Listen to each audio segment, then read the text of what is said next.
Welcome back to the Fitness Business Consulting Podcast. I'm here with Andrew Simmons from Vision Personal Training. How are you, mate? Good, mate. Thanks for having me. Mate, Andrew is the CEO of Vision Personal Training. I said off camera, something I admire about Andrew a lot is Vision Personal Training started before Y2K, the year 2000, 1999. So Vision is 26 years old. I'm really looking forward to this chat. There's going to be a lot that you've seen that maybe we either forget or hadn't seen because we were kicking around in high school. So looking forward to hearing about the state of the industry over the last 26 years. I feel like we've been through a lot. Obviously, the group fitness boom, the pandemic, but you went through the 24/7 boom. You've literally gone through every single cycle. So, Andrew, you mentioned off camera that it started before Vision. So what was your introductory to the industry? Mate, it really went back to sport. Okay. You know, I went to school to play sport. That thing you did between 9 and 3 was just recovery for me. You know, basically, I went to Trinity Grammar School, so my life was mapped out for me. Swimming, athletics, water polo in summer, rugby in winter. Okay. So training, you can imagine with those 4 sports, you know, a lot of it all year round. Okay. Not every sport, but a lot of them all year round. Just meant that I was training morning and afternoon. You know, so I really loved that aspect of just being healthy and fit, and didn't go very good at school. So went into work in a chartered accounting firm. That's another story. Now I was okay at maths and economics at school. That would help the Vision? Yeah, well, it has now. It really has, but at the same time, let's not get confused that I like it. What percentage of your Vision franchisees, question for you too, get into the business of fitness for their passion of fitness? Like most. Most of them? I've never met someone who opened a gym that didn't love fitness. As in they love the economics. And it's like fitness always becomes before the business. Yeah, I mean, that's your story is unique, but it's similar in the sense that they're active as kids and they're active growing up, or they do have some sort of transformation when they get a little bit older. So how did you start your career in fitness? Did you become a group instructor, PT? Well, I was I kept on playing rugby, right? So that was my thing. After school, I sort of dropped away with swimming, athletics and water polo until later I started racing triathlon pretty competitively.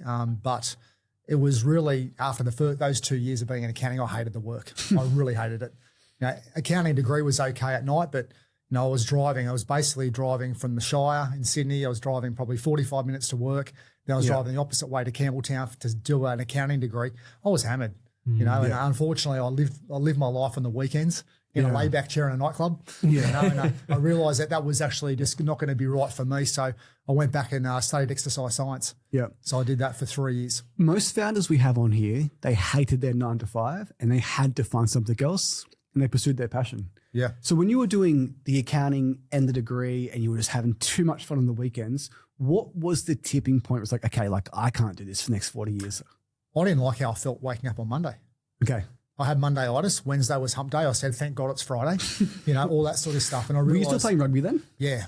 So for me, I worked for Centrelink. It was my first job out of high school and I lived for AFL. I lived for Tuesdays, Thursdays and Saturdays. Sunday, terrible existence. Unfortunately, it's how most people do live their life. And they're not super happy at work and it's just a means to an end of getting to the Saturday and Sunday before doing it all over again. Yeah, it's funny. It was when I went and studied exercise science and I wanted to work in a gym. I said, I'll do anything. So they said to me, we think you'll be a good circuit instructor. Okay. Now, I looked inside the circuit room and I saw this girl, and I'll never forget, she was a really good triathlete. She was wearing those little hot pants, little boob Sorry, can we just date you? What year was that? Mate, this is in 1992. 92. Okay. Far out. 92. Yeah, beginning of 92 that was. And I looked inside the room. She was doing aerobics. Is it Lycra? Yeah, 100%. Yeah, that was 2 years before Lion King came out. That's how long ago it was. I'm talking about Lycra. I said Lion King. Lion King too. Yeah, it was not long after Olivia Newton-John's song. Yeah. Probably. Mate, not far off. And that's why, funny enough, the club that I worked at was called Sylvania Physical. There you go. You know, and then it became let's get physical. So just to take it back to that time, was personal training even a career then? No. Because I listened to a bit of Rick Mayo, if you've heard of him in the States, Rick, and he was around that same time, I think, when he started. And he said, and this is the States, so maybe different in Australia, it just wasn't even really, it was something that celebrities had, or, you know, like super rich people would have, but it wasn't accessible. Well, they were like one big gym per city town. Is that accurate? Yeah. What was the state of the industry then? Like, Well, there was still Healthland came in and bought up a lot of clubs. So it was very fragmented back in those times, and Healthland came in. I happened to be in a club that was bought out by Healthland, the Healthland chain. Okay. Back then. So, back then I was teaching, I was doing circuit training, I was teaching aerobics. We were lucky enough to be the second gym in Australia at Sylvania Physical to get hold of body pump. Okay, so you're doing Les Mills body pump. I was doing Les Mills body pump, and that was really the impetus for me to understand the systemized approach to anything. Yeah. Really was going, hang on. And I was traveling the country teaching instructors how to do body pump and body attack. So I did that for a number of years and then helped them, as part of the process of looking at the manuals, and sort of contributed to some of the manual stuff, even though a lot of most of it was already done. So I didn't do a great deal, but I actually understood how to take that systemized approach. And at that point, were you doing any sales or marketing for the gym? Were you selling memberships, or were you just the instructor? No. I was just the instructor at the time. And the rule at the club was that you couldn't be a personal trainer inside the gym until you had a degree. Okay. That was the rule in the club. An exercise science degree. An exercise science degree, yeah. Which at the time I was really frustrated because, anyone who did a 9-week course, I used to hate. Yeah. That was able to become a qualified PT. But this is just the rules that the owner of the club had. So, but that was really great for me because I got the chance to basically do 2 years on the gym floor in my second and third year of uni, writing programs.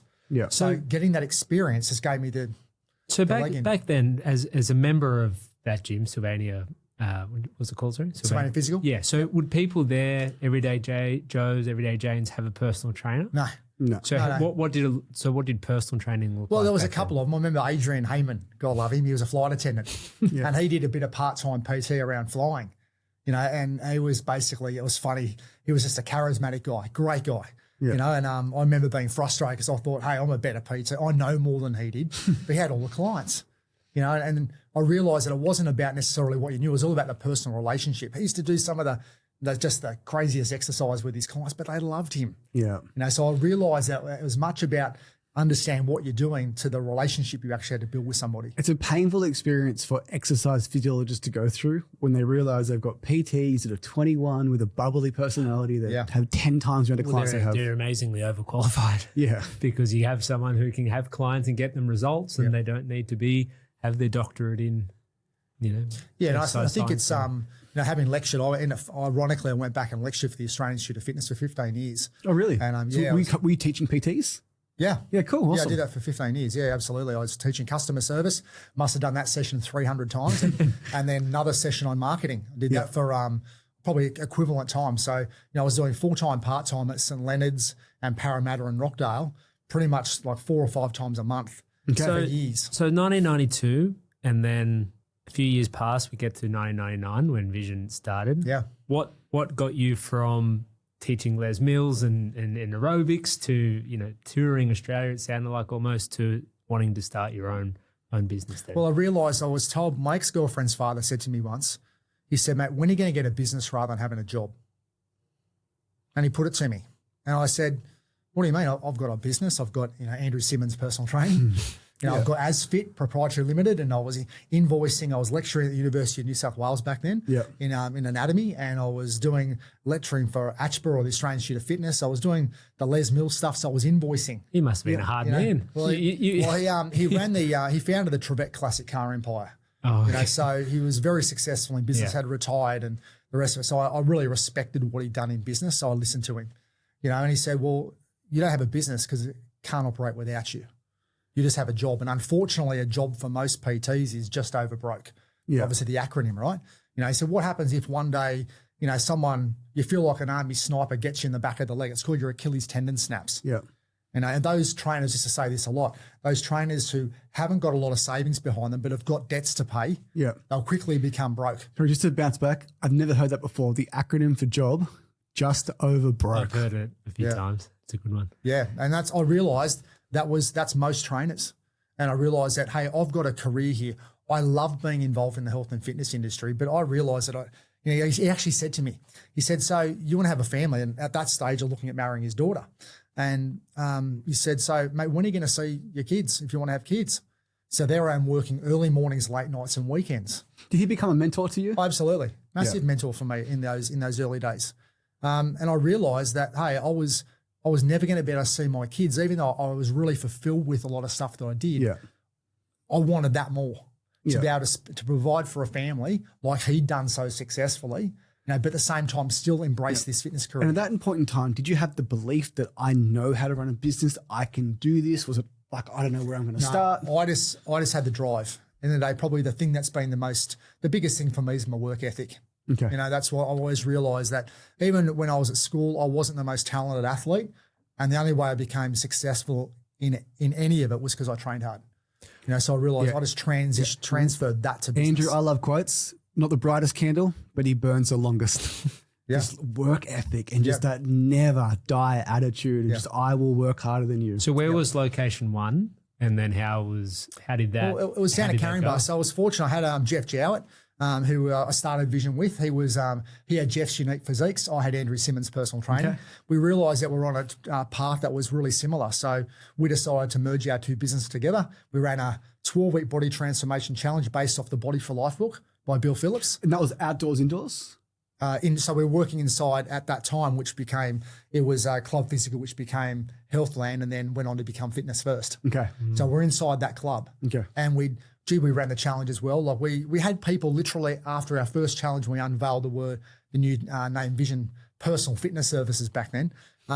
We had people crying on stage saying that how much that we changed their life because we got the nutrition aspect as well as the exercise aspect going on, which, as an exercise scientist, for me, we did one small subject on nutrition. That was it. Yeah. But once we actually understood that, and I was doing a lot of research around how bodybuilders eat and compared to the different diets, and we worked out the Body for Life principle out of that book really worked. Yeah. Literally, we got so many people great results. Went, this thing is what we need to do. So in 1999, was there any personal training studios that existed? Were they even around? Interesting enough, back then in the mid-90s, there was no such thing as internet, right? So 95, the internet started. So if I wanted to learn anything, I had to go to libraries or I had to get the Network Personal Trainer magazine. The Encyclopedia Britannica. Yeah, well, the Network magazine, so Australian Fitness Network, that was the magazine for the fitness industry.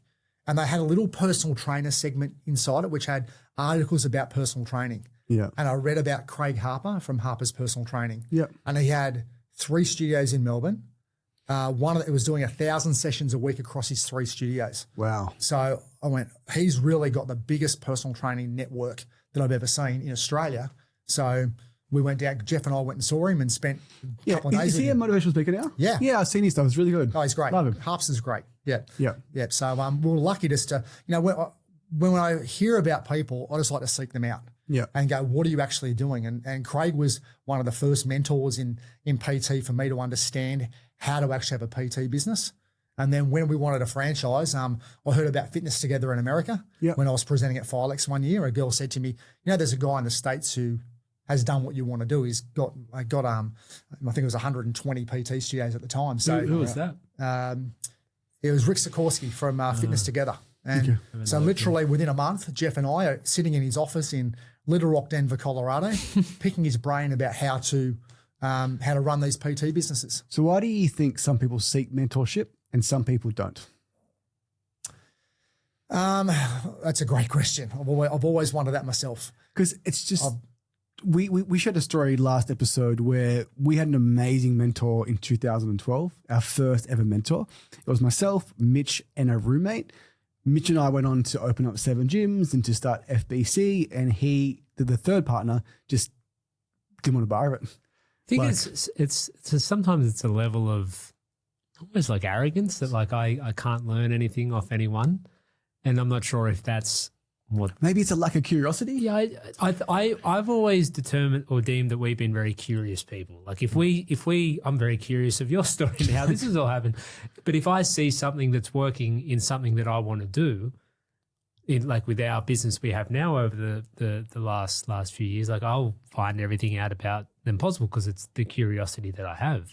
And other people, they can have access to the exact same information and just take it or leave it.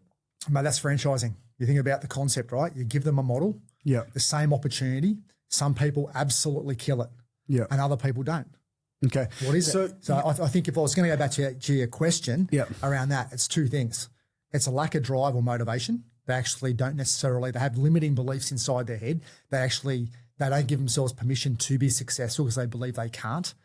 Or there's ego, which is the enemy. 100%. I've got this. I know what I'm doing. I don't need anybody to tell me what to do. And I guess that was the arrogance angle I was getting at. Some people are just like, oh, their circumstance, they're not doing that. Yeah. That's bullshit. Whatever. It's all good and well for Andrew to start at carrying bar, but I'm at Erina. I know better. Because for you guys to go over to Denver, Colorado and sit like that's a huge step. 40 hours to get there it took me. And you would have had to book that flight through a travel agent too. And I can't imagine flights were very cheap back then. Yeah. So like you guys took massive action on that. Yeah. And that's to our story. There was three of us. Jamie and I ran with this idea and here we are, and the third person has done nothing with it. Yeah. All had the same exposure to it all. Yep. And so you had the first studio. I'd love to understand, like, how long did you have that for before you thought, okay, I've got something here. Yep. I want to start a franchise. Well, we were lucky because when I say lucky, we created our own luck, really. We had Fitness First kick us out. Okay. So they decided they wanted to change the rules on personal training. And we had 8 trainers working with us at the time, working at Fitness First. 8 trainers working under you. Under us at Fitness First. So your first vision, was inside of Fitness First. Yeah. Okay. So that was, we just basically grew the business and through our challenges because we got such massive results for people. Yeah. And that's always been the core of me.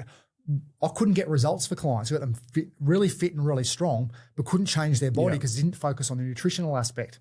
Then once we did, my God, the results that people got, like we had guys losing 26 kilos in 12 weeks, all this sort of stuff. It was like this huge weight loss. We had one guy lose 110 kilos in 10 months. Far out. We're just getting crazy results. And you're saying just back then that nutrition wasn't really a focal point for any training. No, it was all about more for like a bodybuilder, but not for. It was real. I remember going to Filex one year, and it was I think it was Rosemary Stanton against another guy, Lou Barry.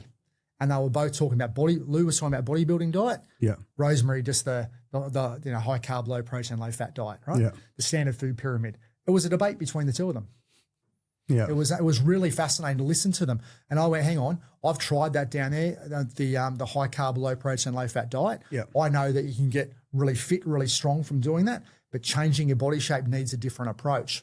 That's sort of it's become more mainstream now. Yeah. But back then, everyone understands calories and macros, high protein. You want to try and cut as much fat out of your diet as possible. That's what it was back then. So did Fitness First change the rules to you have to pay more rent or you have to pay a percentage? No, they said that they wanted all the trainers to work for them. Oh, okay. Like we as an employees. They must have flipped that back because then they go back to the other model. They did. Yeah. They flipped it back. Probably they must have saw you guys going so well and thought. Well, they thought that we could actually, they could make more money by actually taking it internally. Yep. So they're going to run their own challenges with their own employees. Yep. They take all the upside. That's right. But they realized that the trainers they had probably weren't as good as Andrew. Yep. So we were lucky, man. We took, we went down, opened the studio. We used, Craig had 1,000 square meters in Melbourne. We couldn't find 1,000 square meters. We found that's big, by the way. That's it's massive, right? We found 480 square meters down the. That's big for a PT studio. Yeah. So our first one, but like back then, we needed it, mate, because we were doing 800 sessions a week in PT. Yeah, back then, right? So it was we had 16 trainers working with us at one time. We were doing everything. We tried to again be Vision Personal Fitness Services to try be everything. So we were running, spin classes, boxing classes, run clubs. I was taking a swimming group. I started a triathlon squad. Yeah. We tried all these sorts of things, and then when we realised that at the end of the day, it was with Fitness Together in America, one client, one trainer, one goal. Yeah. That was the motto for them. And I realized if we want to franchise this, it needs to be simple. Yeah. Because we just work like dogs. Because you're the secret sauce. Yeah. It's an amazing thing, even you just saying, so I've been a PT. I've had an adult boot camp. We've owned 7 gyms. We now do this. In that language, we were doing 800 sessions a week. Coming from the group training world predominantly, never discussed. It's like, what's your member number? But you judge the business based on how many hours of PT getting done. It's just it's a weird we started our first group training business 2014. We worked in Anytime Fitnesses before that. We worked in big box gyms in sales. Personal training was always kind of just like it was just the way that gyms made money with rent. Yeah. And the same thing. There was Andrew Simmons Fitness Proprietary Limited, all of those people just everywhere. But there's been such a shift to the group training in the last decade. I don't know if I've ever had a call with a trainer who's been talking about sessions per week. Yeah. Really. It's just a lot. And one thing less that stands common. out with you, sorry, mate, and Benny, is the word results. Like it all changed once we start getting results. When we get Benny on, Mitch and I both said like how much we think personal training studios are undervalued due to the higher price, the lifetime value, the better results. It's just harder to start than a group model. And that's the... So you started getting results for these people. Fitness First kicked you out. And then what happened next? Got the building? We got the building, and then we basically grew it from 120 hours of PT, or was basically 200 odd sessions. We grew that to basically 800 sessions within 15 months. And do you mind me asking, what were you charging back then, like per hour? Mate, it was interesting. It was by a half-hour session. Okay. So it was between 33 and 37. Okay. Back then for a half-hour session. Far out. You know, and so to think about today, some of our guys are charging $90. Yeah. Okay, so back then, you can imagine sitting there back at that time, thinking one day in 20 years' time that we'll be charging triple that. Yeah. Well, you couldn't fathom it, but at the same time, we've got to appreciate that's going to continue, right? Yeah. So in 20 years' time, Well, it's just inflation. It's inflation. It's like with the sunrise and the eastern sets in the west. Unfortunately, costs go up, prices go up for everyone. Yeah. Business is doing well and you want to start franchising. Yep. Went to Denver. What was the second studio, and did you were part ownership? Did you have a franchisee? Like, what was that process like? Well, we had, at the time, we had a great young team. You know, we basically hired a lot of rugby league players. Okay. And we realised that, in terms of what makes a great franchisee, it's someone who's really driven and it's someone who is really good in a team. Okay. And they like leading teams. That's an absolute catalyst. And we had a number of them that really wanted to do that. So we built the model and we realised, hey, this is really successful here. And we realised that we wanted to create a pathway for other people to be able to achieve the same success. You know, and it was until we franchised the business, trainers would always leave us. Remember, 4 trainers left on one day. And one thing I've learned is by having massive teams, like when we had 16 trainers, and we had a full-time reception team, it was fat. At the end of the day, when I say fat, there's a lot of stuff to deal with. So many logistics. Yeah, exactly. And then we realised we use a flight centre model, 5 to 7 trainers, 5 to 7 staff, is really manageable before subgroups start forming. Yeah, it's that middle management, they kill your margins. Yeah. So we realised you would have back needed a PT manager and a front desk manager. Yeah, we were spending over $100,000 a hierarchy year just- on reception. Okay. On our reception team and all the rest that went behind that. You know, back then, and you can remember back then there was no such thing as direct debit for PT. Yeah. They come and pay in cash. It was just literally the trainers have their cash ins, and the clients would pay the cash. And Sometimes I feel like we're so lucky. We've got the internet. Yeah, so a bit off topic, ChatGPT. but when did direct debit come in? Well, it was in gyms, right? It was Yeah. it was in gyms definitely, but not at the end of the day. You think about some of those gym owners; they were business people.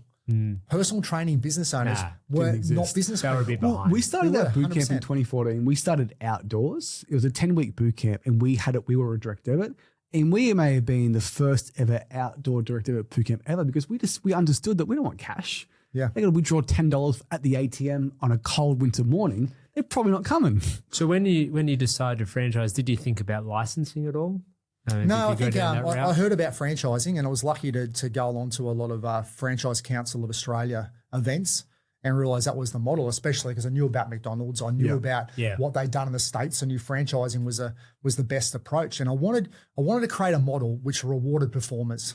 I knew that a lot of our young guys at the time, they were really motivated by money, and it was like I wanted to create something that was actually going to be a set fee, so that they could make more money. As you know, most franchises are based on a percentage of turnover. Something you said that was really important, sorry, you said you kept finding that your best trainers left you.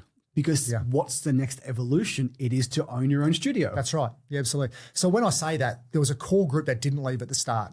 There's probably the next wave that came through that they thought, well, we were talking about franchising. And of course, it took us like a couple of years to be able to get the model right to actually have something that's franchisable. Franchising isn't that complicated. I mean, sure, there's lots of laws. We're the most regulated franchise industry in the world in Australia. Yeah. It's horrible. Really? You know, it's really challenging because of all the regulation that's around it. But the most important thing is having something that's franchisable. So how many years was it when you had your first business to you sold the first franchise? What was the time frame? We opened the first studio in 2001. Okay. And then the second studio, which is our first franchise in 2004. Cool. Awesome. Yeah. Interesting. See the 3-year track record, proven success. That's Absolutely. awesome. And the most important thing we wanted to make sure was that those early franchisees were really successful, and they were.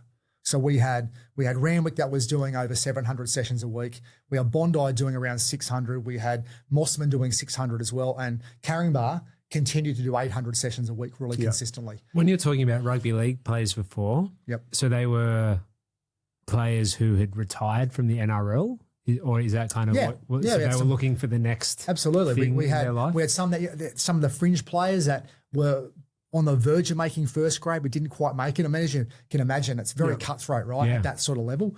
And we've had a number of franchisees that have played first grade for clubs and have been really successful. So, that's been And from like your expansion plan, so would you be actively looking for people who would open up in Mascot? Or would it be, hey, this guy he's in Mascot and he's been talking I guess a better question, could you run us through, if I want to buy a Vision franchise, what is A to Z? What happens first? Yep, sure. Look, I think the most important thing is that people are passionate about health and fitness. Yeah. I'm not interested in somebody who says, I just want to have a business and I just want to throw somebody into this franchise because Vision PT owner operator is the best model. Is absolutely the best model. Okay. And I think we've got a couple of guys who own 5 and 6 now. Yeah, cool. But they have come through the system and been passionate PTs and have grown up through the business and understand the business and now are running their own teams. And that's what we look for. We look for people. It's really the grow and go program for us, which has been the most successful. So people, we grow them inside the studios and they go and open their own business. Yeah, and Benny is a perfect example of that. Absolutely. Yeah. Yep. And sure, we can get clients. We've had a lot of clients or people really passionate about fitness who want to have their own fitness business and they can come in. But that's the most important thing for me. I have someone say, regularly they'll say, I'm not sure if I want to open a food franchise or a fitness franchise. I say, hey, you're probably best off going opening a food franchise. Yeah. Because we need people who want to get people results, as you mentioned before. Yeah. So I inquire, you determine I'm a great fit.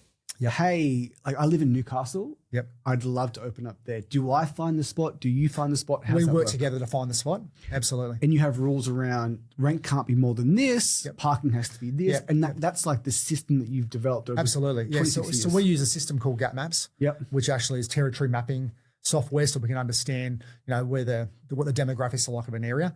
But at the same, as much as I say that, a great studio for us only has 150 to 200 clients. Yeah. Right. So we don't need, at the end of the day, we're looking for people who really want to get results and they're really sticky inside our business. So would you, let's say using Newcastle as an example, would you with your team say, hey, how about we try and find someone in Newcastle and then go look for that? Or is it more someone inbound would say, hey, I'm from Newcastle, I'm interested, and then you would? A lot of our growth come from the people inside the existing network that have travelled, they've moved. Yeah. Moved around. I mean, that's what generally they've grown up inside the business. Now, the average franchisee has been inside the network for 2.5 years before they've opened a studio. Yeah, so good. Right. So, yeah, I as members, sorry? Did you say as trainers or clients, we've had some that have been really short. So, people that have had a background in business, we're fast-tracked. They've been involved for 3 to 6 months. Yeah. Other ones didn't realise they actually even wanted to have their own business, but then realised after 3 or 4 years, hang on, Vision's got a pathway here. We've got our career path, which I've modelled off McDonald's, off their career path. So we've got modules in, we've got our rookie program, we've got level up modules in 5-star PT, nutrition, coaching. We've got sales success, mastering marketing, rookie mentor, presenting skills, studio management training. So it's a full career path for people. And that takes 26 years to build all that. Yeah. And that's what we talk to about 25 owners a week. We've worked with over 600. We've had studios. We've had successful ones. We've had ones flame out. We've kind of feel like we've been through it all. And occasionally we'll speak to an owner that's a very unhappy franchisee of not your network, another network. Yeah. I think, man, imagine being in Andrew's position and dealing with that person for 5 years when they're just not a good fit. They don't care about fitness. They don't care. They just shouldn't have bought a gym. Well, we're not going to name company names here, but there are some that have had a lot of locations and maybe they don't have as many now as they did, and the destruction that leaves along the way. That hundreds of people who have invested their life savings into this, and they shouldn't have even been there to start. That's my opinion. Yeah. And I think you said something really important before, that you've identified that owner-operator is key, because if someone wants to just come in and plug someone in and make 20% a year, like maybe it's possible. I don't know. You might know maybe, but it's like not trying to just get anyone in and then almost BSing them into believing that they're going to be able to achieve something, and then wonder a year later or 2 years later why they're not getting the returns they want. Right. Well, it's like, look at some of the circuit training models that have been around, right, over the years, the early ones, whether it's curves and contours and the like, right? So pretty much all you needed was a bank balance and a heartbeat, to be able to open one of those things. And, I admire the guy from Texas who opened like 10,000 in 8 years. Yeah. Unfortunately, though, a great saying that the quicker they rise, the quicker they fall. And something that I want to talk about, like you went through the internet, you went through social media, like social media ads. What you also went through, what I want to uncover is obviously 2013 CrossFit, 2014, 2015, Probably earlier than that, F45, CrossFit, 2010 maybe. 2010. But like you saw the explosion of group training. Yep. Did you want to pivot? Did you have that voice in the back of your head saying, I want to try that? Like 50 people in a room, one trainer, logistics, the grass is greener. Like I'd love to unpack like how you stayed disciplined. Okay, so probably which probably dawns on me more now, to be honest, when I really reflect on it. Mate, I've been there and done it. Okay.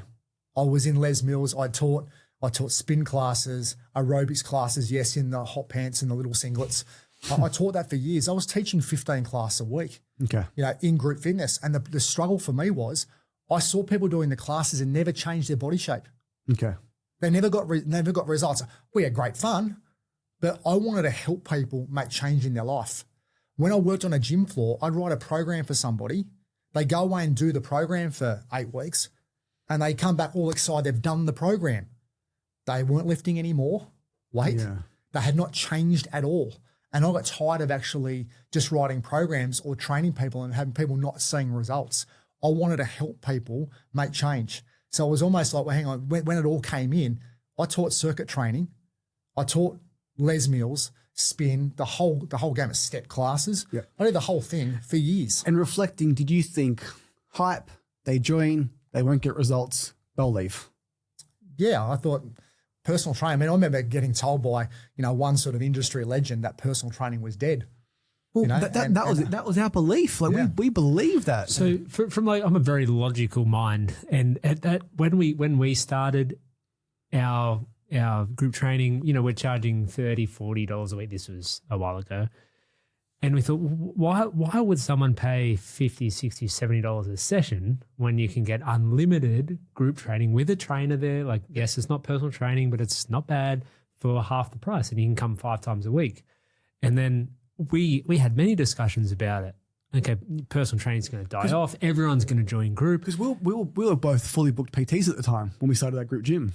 But then over time, and especially the last few years, we've got, and not to say this because you're here, but we've got the utmost respect for the personal training style of business, because it's been here since 1992.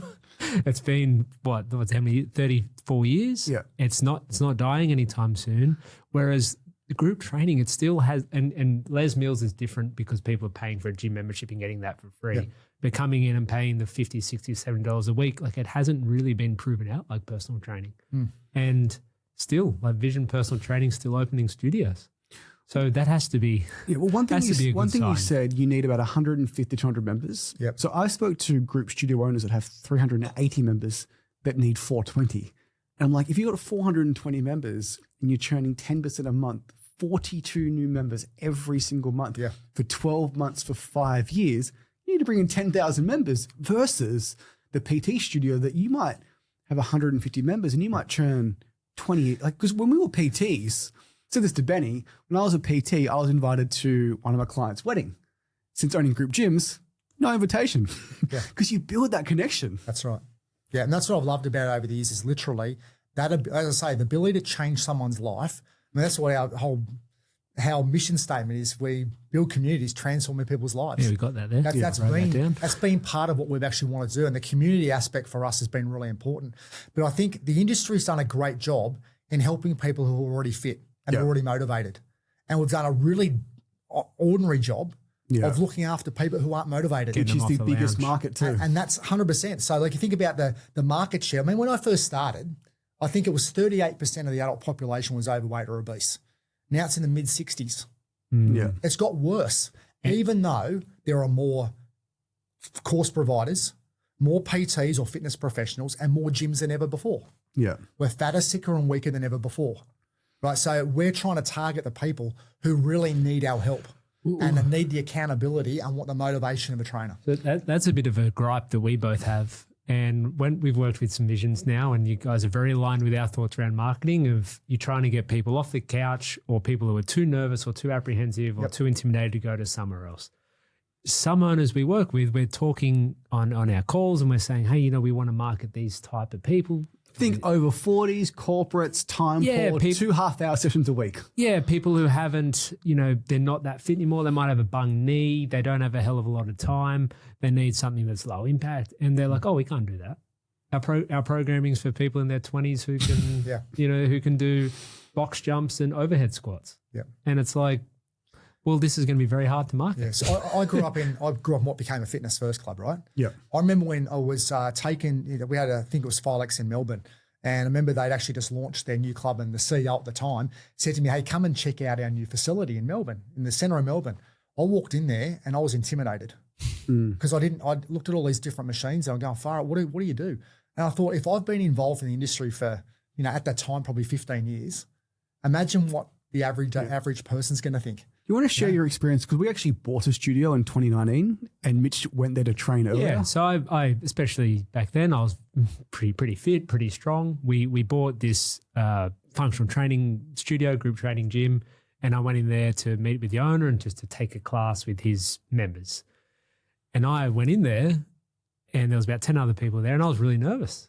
And I was, without blowing my own horn, like I was the fittest and strongest there, but it was new. I didn't know where to put my keys. I didn't know what exercises we're going to be doing that day. I saw some equipment I hadn't really had much experience with. And then it dawned on me, which we already knew, it's just like, God, if I feel like that, imagine what Joe Smith feels like, who's 48 and hasn't trained for 20 years since he used to play footy. Yeah. So our in terms of acquiring new clients, which is a big part of any business, we've always believed that you need to be able to accept people who aren't in shape, because if you have this barrier to entry where you need to have a certain level of conditioning and strength, then you're going to just have this huge section of the market that just can't come in. Well, interesting that the way the name Vision came about was, I was sitting there in my parents' house, where that was called Vision headquarters at the time, in my sister's bedroom was actually the call center. Yeah. And I said to Jeff at the time, I said, mate, I've got a vision that we can turn this industry into a profession. And he looked at me and said, that's our new name. Vision. Yeah. To actually make it professional. Unfortunately, though, with the world of social media and Instagram, it hasn't, I don't believe it's become more professional. So I've noticed that. So like, for example, in group training gyms, you're not wearing a button-up shirt. Yep. You're wearing a singlet. That's right. But the Vision PTs dress professionally. So yes. I'd love to unpack like, why did you want to do that and why I think that's really important? Is it like, it's just interesting. Well, do you think the industry now is just inundated with unprofessional trainers? I think it's really easy to get qualified these days, and especially since COVID, there's all these online programs that you can do. 2-day courses. And you just don't get the experience that you need really become a great trainer. That's what I found when I was lecturing there for the Australian Institute of Fitness. People would think they're going to go out and earn megabucks really quickly, and when I get them on the second last day of their program or towards the end of the program, they were like deers in headlights. They knew that they weren't ready to get out there in the industry, and I realised that that's what I wanted to do, was actually increase the career span of a PT. Now, we talk about it's roughly 5 months. That is crazy. I've been doing this for that many years, and it's funny. People ask me all the time, mate, when are you going to sell? And I've never understood it, the actual question, and especially in different business groups that I'm in, who often are, buying and selling businesses or in it, private equity or whatever they're doing, right? They've always asked me, when do you want to sell? And I'm like, I don't understand your question. And it's because I found my why. Just love it. I just love what I do, and I get more of a kick of actually helping personal trainers have a long-term career because I was in a job that I hated. Yeah. And now I feel like I don't go to work every day. Sure, God, franchising's challenging. Yeah. Don't get me wrong. You're dealing with so many different personalities. But at the same time, I found my why. Yeah. And I just love to help trainers achieve their goals. And if we don't help trainers achieve their goals, we can't help clients achieve theirs. It's really sad, right? Because people get into the industry, they love it, they bounce in 5 months, and they work a job they hate. Yep. When like if they just had the right system, the right mentor, the right strategy, the right structure. Well, if you think about if people want to get into personal training, they do their course, they go get, I say a job, but they go and work at one of the big gyms, they pay their couple $100 a week rent, they get access to some of the new people that come through, or they maybe go and start their own little studio. You don't have the experience to know how to, because you're running your own business, whether you're in one or the other. No wonder you burn out. You wouldn't get many clients. You don't know what to charge. You don't know how to bill.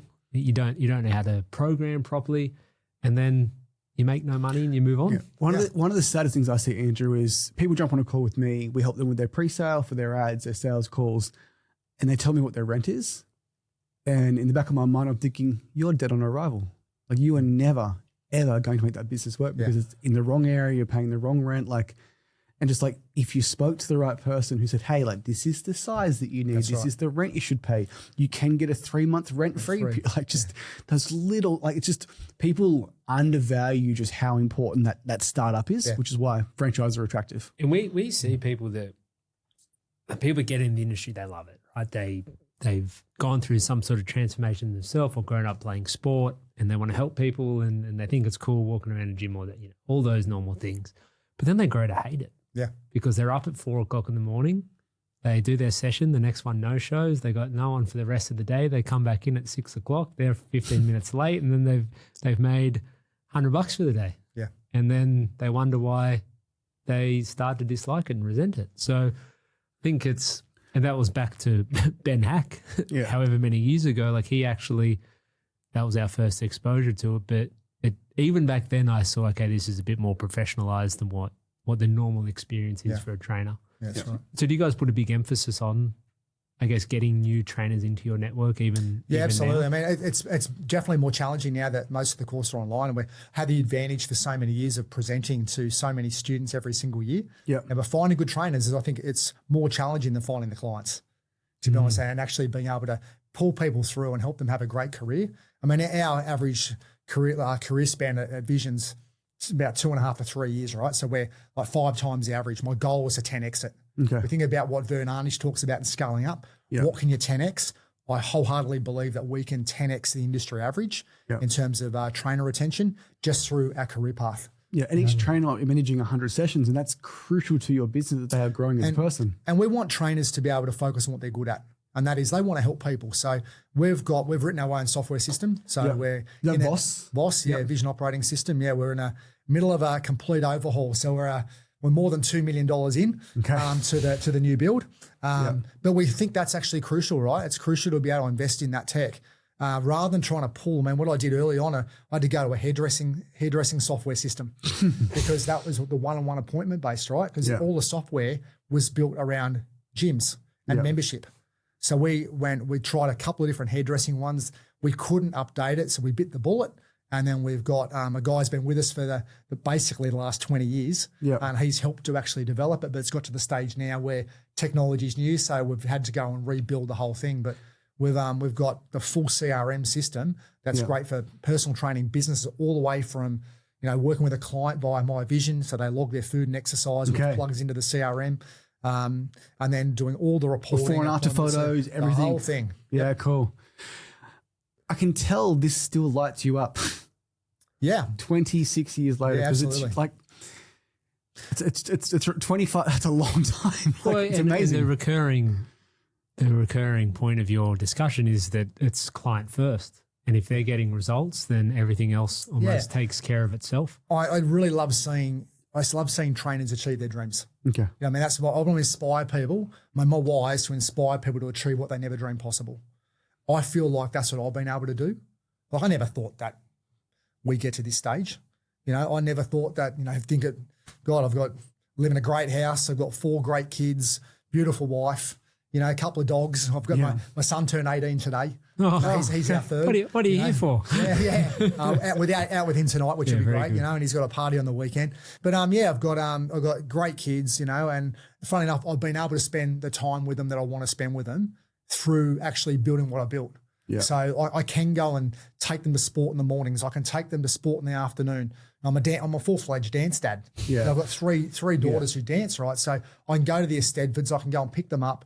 I just saw my son go through Trinity like I did, and he loved playing water polo. I saw him play at the highest level in that at school, and it was just a real kick, to actually be able to do those things. Even though I realised back then that if I had to continue to be Andrew Simmons' personal training, I just could not have done that. Yeah, well, I've got an 8-month-old daughter. Mitch has a 2-year-old son, and all we want to do is like build our business around our kids, and then provide lives for our staff where they can spend time with their kids. We spoke about this just before on a different podcast, but we speak with so many owners who, for starters, they're not really making much money, but they're also doing early mornings.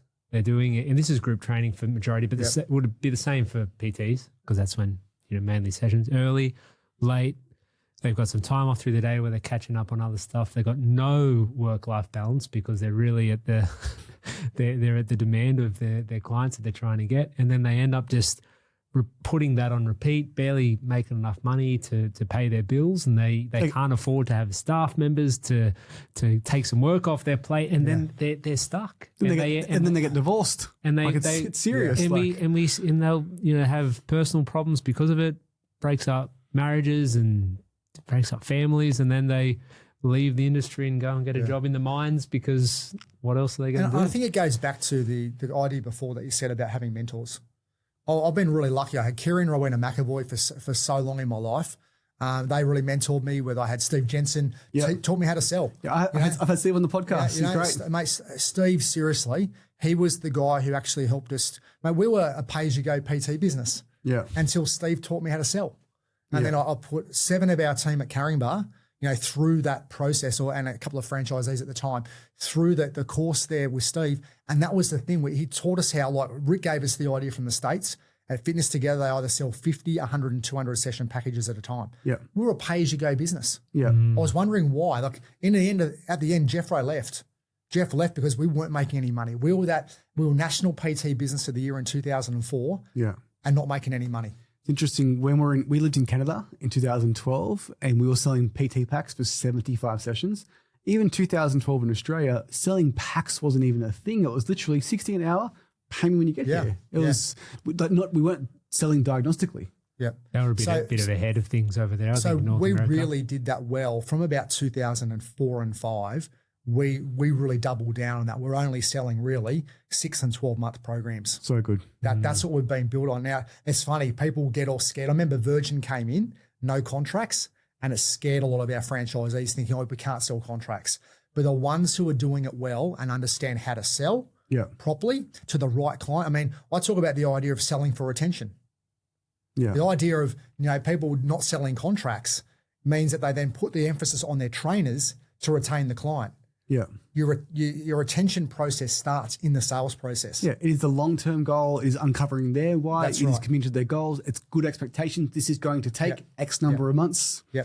So I'd rather see a client do less personal training over a long term than just do more, try and sell them 3 or 4 sessions a week. I go, no, I want to make sure that what you can do, this is going to be sustainable for you. I actually encourage them, do your weights training sessions with us, a couple of weight sessions a week if a budget's important to you. And then we get them involved in group training, get them to come into the studio. I don't want to have to sell them too much PT, because if it means they can't stay around for a long time, they're not going to get the result and sustain it. Yeah. Like, I don't care what you like after 9 weeks. Yeah. Well, I'm more interested in what you like in 12 months. And I think, especially with personal training, you're selling to goal. Like, so if you sit down, and I'm sure you got your whole sales consultation, but it's like, hey, what do you want to achieve? If they say, hey, I want to lose weight, or even if I want to get stronger, I want to do this, whatever it is, it's like, well, it's not going to happen in a month. It's not going to happen in a few weeks. Like, it's going to take 6, 12, probably longer.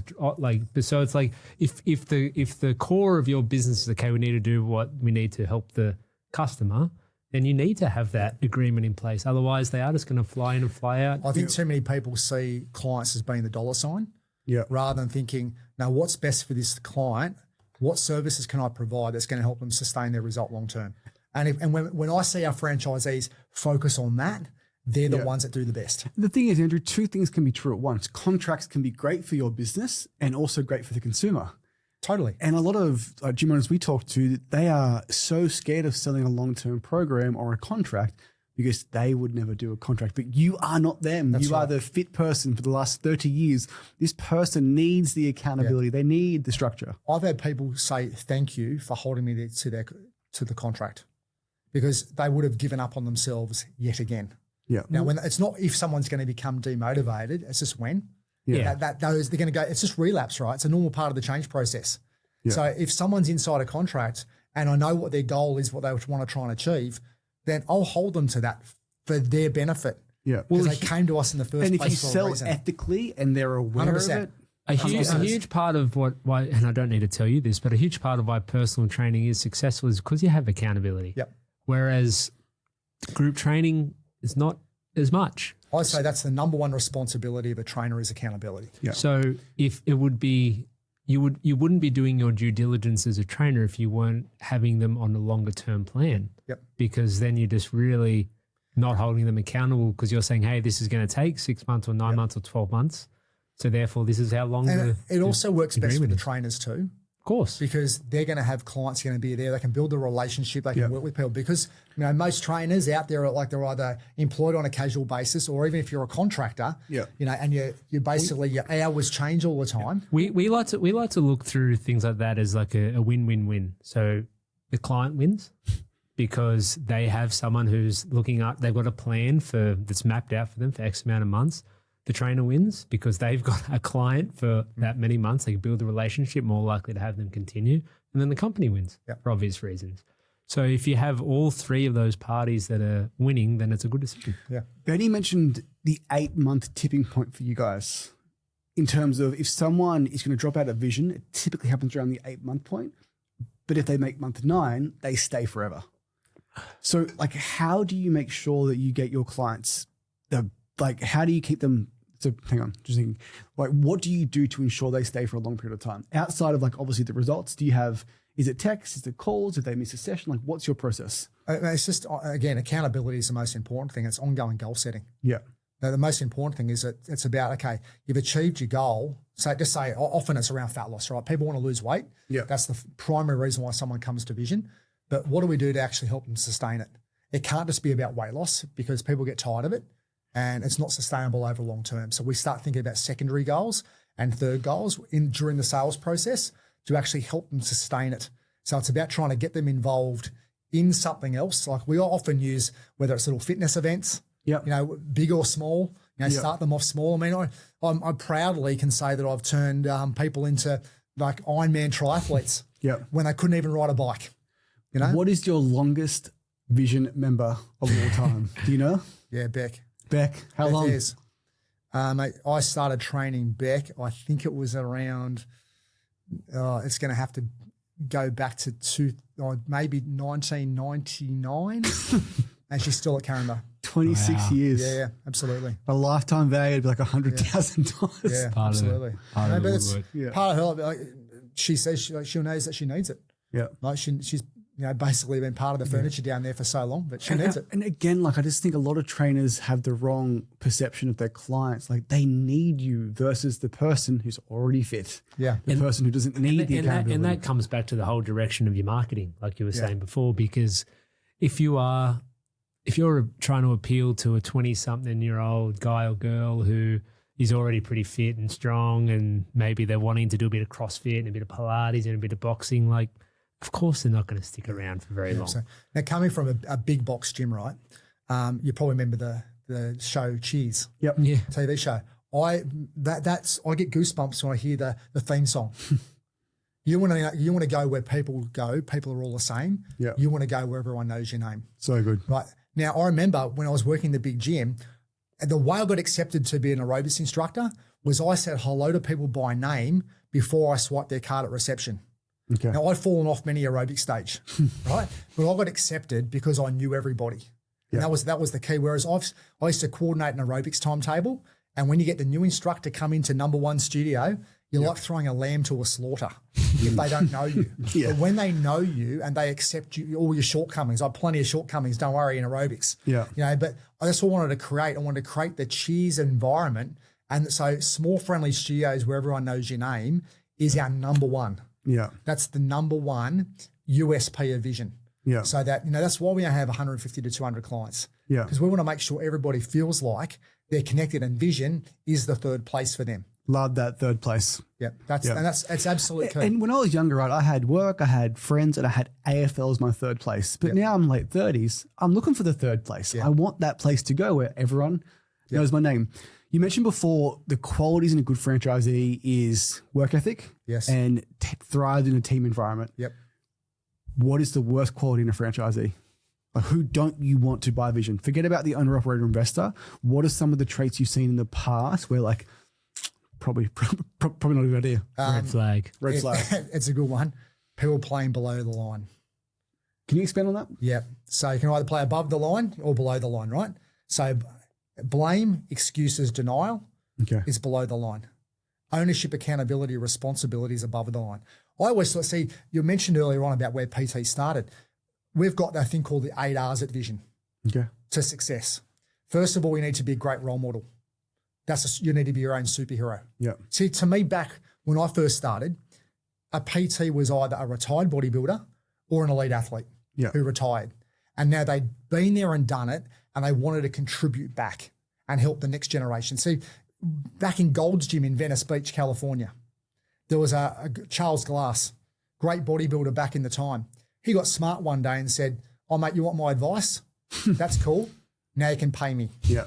And he was a PT inside Gold's Gym for years. Yeah. And he did really well, of course, because he was elite and people looked up to him. He was a superhero. Yeah. He lived and breathed it every single day. Have you walked a day in their life? Have you achieved their goals? And you're a superhero. Whereas unfortunately nowadays, there's a lot of people who get involved and want to be PTs and they haven't found any form of success themselves. Yeah. So they're not driven. And I think goal orientation's absolutely critical. You see a PT, they've got no goals. Yeah. I think, okay, well, you're gone. Because what we need to do as trainers is hold people accountable to their goals. But if setting and achieving goals is not within inside you, then you're a hypocrite. It's the classic joke about the overweight personal trainer. Or like you wouldn't trust the broke accountant or the dentist with the bad teeth. Yeah, that's right. I mean, when we had some franchise owners who have lost a lot of weight and they understand what it's like from a client's perspective. And I really love that. And I don't believe you have to be like super shredded. You just have to understand the journey and be able to empathize with somebody. But at the same time, continue to achieve and set goals for yourself. That's the number one thing. If you're not a goal setter, then how can you mobilize a set of clients to be able to achieve their life dreams? Have you had a franchisee that had the red flags, that they bought a studio, they were underperforming, you had the below the line, above the line chat, and they've turned it around? Absolutely. Yeah. Absolutely. Look, I think as you said, I've been doing this for a very long time, right? So I've seen people seen trainers get married to each other. I've seen members to trainers. I've seen everything, right? Seen all that. But at the same time, I've also seen people go through that phase and also get divorced. Yeah. I've seen people then get married and have kids. So their priorities change in their life. So I've seen priorities on, we've got some examples of some are going through horrific divorces. So their circumstances are often beyond their control and they need the support through that. And that's the beauty of being involved in the network. Unfortunately, we recently had a franchise owner whose brother passed away. And you just look at that and you go, like, we're part of a community here that we're going to support that franchise owner through that journey. So, whilst sometimes people won't actually take action, it's when someone just makes excuses. They say, the classic, as you said earlier, this area is different. Yeah. Sorry. It's not the area when we only need 150 to 200 people. Yeah. That's the beauty about our model. In one of the biggest cities in the world, Sydney. We don't need that many people for a studio to be really successful. Yeah. What is the future of Vision?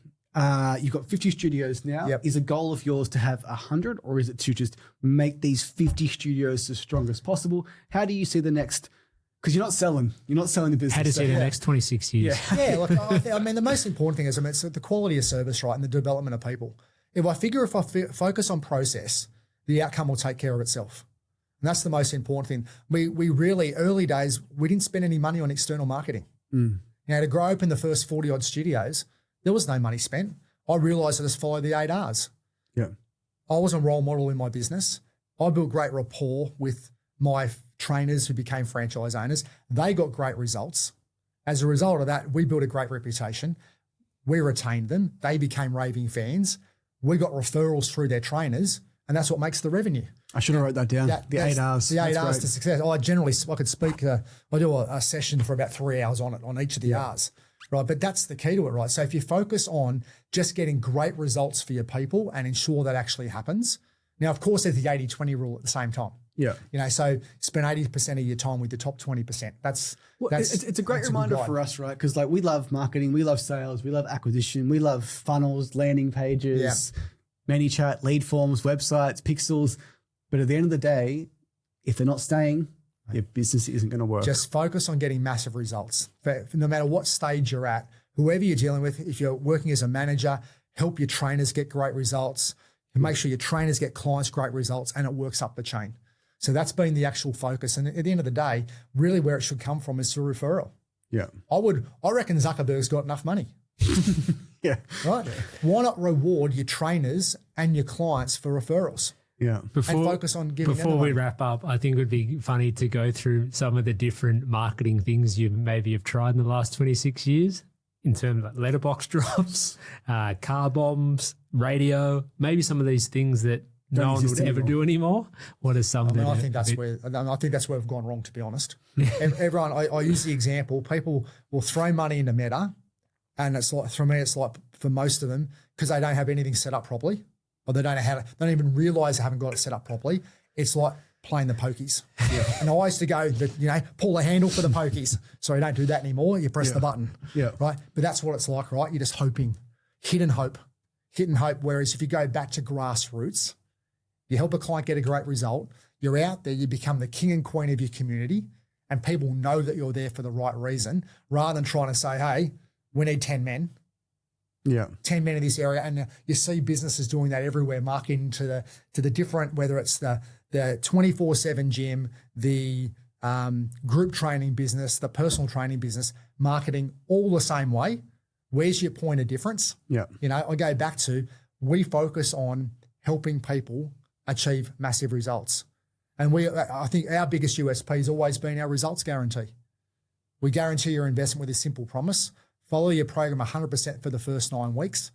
And in the unlikely event you don't achieve the agreed results, we'll not only give you your money back, but we'll train you for free until you do. How often does that happen? Mate, we don't ever have to do it. It's impossible. They follow the steps. If you follow the system, you'll get the results. Yeah. And that's what we need. And it's a trainer's job is to become a great coach and understand how to coach effectively, so to know what a client is ready to change. And my second book was Ready, Set, Go, 3 Steps to Better Health. Yeah. And that is all around ensuring, what are you ready to change? Yeah. When I know what you're ready to change, we can get you set up for success. Well, mate, I've really enjoyed this. It's been super refreshing just to focus on results over everything else. It's almost backwards from what you hear today. Mate, I'm not saying this because you're here, Mitch, and I really respect you. And the reason being is 26 years doing anything is truly remarkable. Yeah, and that's what we brought up earlier. It's so easy to get distracted by some of these, and you've seen it all. You've seen all these big box gyms, these 24/7 gyms, boxing, Pilates, CrossFit, F45, it all. And here you are still personal training. Yeah, and it's obvious. It comes back to, you believe in your heart of hearts that is the best way to get people results. We get asked every year, what are the top trends in the industry? The trends come and go. John Maxwell's great quote, follow your moral compass regardless of the trends. Do what's right for the client, help them get a massive result, help your team members have great careers, and success comes off the back of it. Mate, thanks for being here. Appreciate your time. Pleasure. Thank you very much. Thanks, mate.